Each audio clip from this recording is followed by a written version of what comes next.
So we all pretty much know Alice in Wonderland, right? Or at least we think we do. Today we're going to go way, way beyond the talking rabbits and the mad tea parties, because underneath all that whimsy is something, well, something profound and frankly a little unsettling. Let's dive in.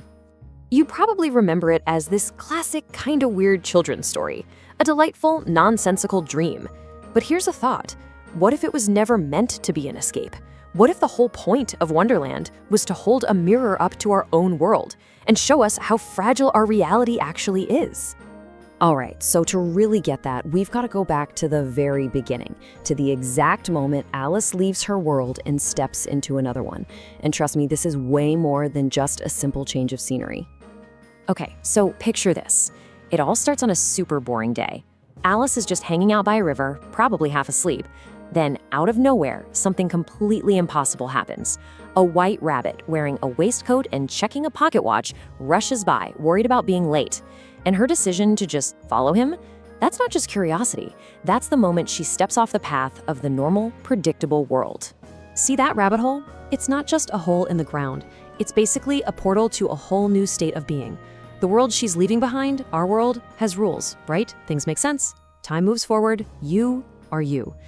But where she's going, none of that applies. She's diving headfirst into total, utter chaos, and everything she takes for granted is about to get completely shredded. And you know what's the very first thing to crumble? It's not logic, it's not time. It's something much closer to home. Alice herself. Her own sense of identity. Wonderland doesn't just mess with her head. It actively dismantles who she is. I mean, from the second she gets there, her own body goes haywire. One minute she's tiny, the next she's as big as a house. Imagine how disorienting that would be. This total physical chaos just shatters her sense of having a stable self. It gets so bad she cries a literal ocean of tears. And the result of all this? She's completely lost. She starts admitting over and over, I don't even know who I am anymore. And then comes one of the most famous moments in all of literature. The caterpillar looks at her and asks this super simple, direct question, who are you? And Alice, she's got nothing. She can't answer. Sure, she knows her name is Alice, but she just doesn't feel like that person anymore. This is a huge turning point, a real existential crisis for a little girl. So, okay, Alice is a mess internally. What does she do? She does what any of us would do. She tries to find some kind of order, some logic in the world around her. But surprise, surprise, Wonderland systems are just as broken as she feels. Just look at the Cheshire Cat. He pops in and out of existence. One minute he's there, the next he's just a grin floating in the air. How are you supposed to find your way when your guide and the path itself can literally vanish? He isn't just a quirky character. He's the perfect symbol for a reality you just can't rely on. And this attack on common sense is absolutely everywhere. You get to the mad tea party and time itself is broken. It's always 6 o'clock and they're all stuck in this pointless looping conversation forever. Then there's the Queen's Court, where language is just a weapon. All for their heads isn't a sentence with meaning, it's just an act of raw power. And the trial?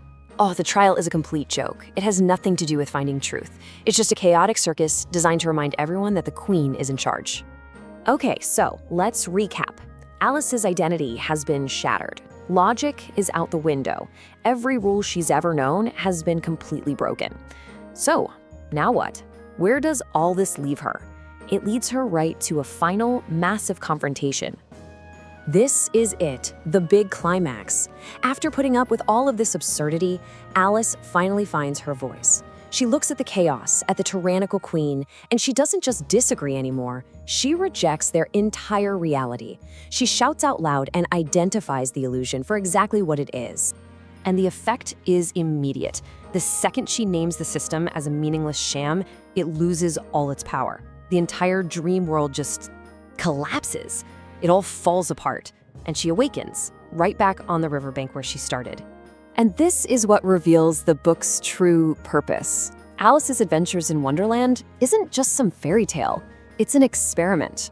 Carroll is methodically taking apart every single pillar of our reality to show us something absolutely vital about the world we think is so solid.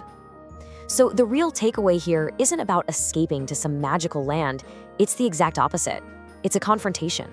The story forces us to consider that our own sense of order, our logic, even our identities, they're all built on systems that might be way more fragile than we'd like to believe.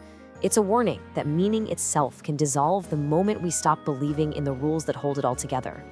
And that's the question the book really leaves us with. Alice found her answer by rejecting the madness and waking up. But her journey makes you ask yourself, if all the familiar rules of your world were suddenly stripped away, what would be left? Who would you actually be?